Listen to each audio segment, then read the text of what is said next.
More than 81% of registered U.S. voters say a candidate's position on manufacturing will influence their choice for president on November 3rd. That's according to a new national poll by the Association of Equipment Manufacturers. AEM Senior Vice President of Government and Industry Relations, Kip Eideberg, joins us today for our Raise the Rural Vote segment. Thanks for joining us, Kip. Bring us up to speed on the poll and some of the main highlights that really grabbed you. Yeah, thanks for having me back, Christina. As you mentioned, a whopping 81% of voters say that candidate stance in manufacturing will impact their vote this November. And I think more than anything, the poll suggests that voters are increasingly worried about U.S. manufacturing this election year, and that there's clearly more work to be done by both President Trump and former Vice President Biden to convince voters how they plan to support this critical sector of our economy moving forward.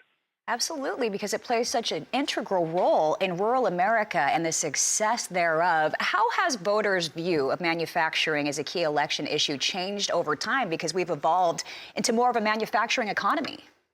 Yeah, we sure have, and I think the onset of the COVID-19 pandemic has only reinforced that. We've seen the vital role that manufacturing plays, not just in manufacturing and providing equipment and supplies to help with the relief effort, but also to keep manufacturing workers, many of which are in rural America, employed. You mentioned that 81%. Well, that is a 5 percentage point increase since January.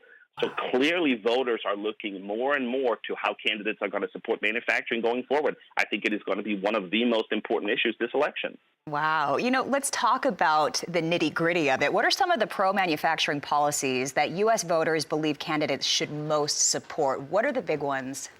Well, looking at this poll and other polls that we have done, clearly robust investment in our infrastructure is critical to manufacturing voters, and that's not just roads and bridges, but also things like rural broadband, locks and dams, infrastructure around ports and airports.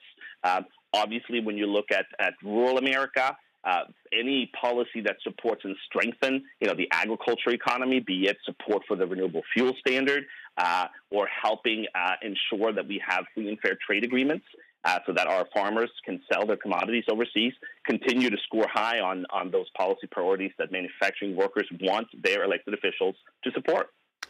All right, we've got less than 98 days before that November 3rd election deadline.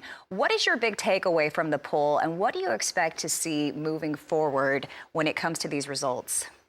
Well, I think the big takeaway is that no party is yet viewed by voters as the clear champion of manufacturing, which means that both parties have an opportunity to put forth agendas that will strengthen our economy, support our communities, and ensure the continued growth and success of equipment manufacturers and the broader manufacturing sector. And I think the one big takeaway for elected officials up and down the ballot is that they ignore manufacturing voters and rural America at their own peril. So they should step up and start listening to our concerns. Absolutely. And I, for one, am all for equipment rebates for our farmers. I think they should make a program like that so our farmers can get back, make some capital investments after some hard years. Thank you for joining us. Association of Equipment Manufacturers, Senior Vice President of Government and Industry Relations, Kip Eideberg.